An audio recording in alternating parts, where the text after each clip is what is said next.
स्वाद नोक से, फुल कलम नोक से, ये नोक से बनाया। इसके अंदर से बे लिख देना, बड़ा लिख दें या छोटा लिख दें।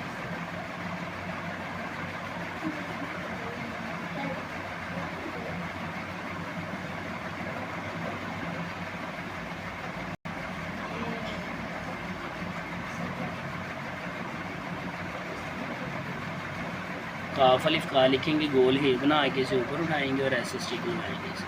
ठीक है। नून अलिफ ना मीम। कितने बजे जाते हो अकेडमी? अकेडमी कितने बजे जाते हो? 3:45 चले जाओ।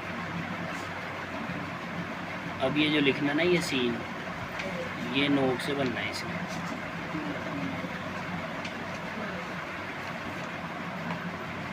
फ़र्ज़ करें हमारे पास जगह कम हो गई आगे, यहाँ पे नून नहीं बन रहा, फ़र्ज़ करें, तो दूसरा तरीका ये भी है, लेकिन ये तरीके को लोग गलत समझते हैं।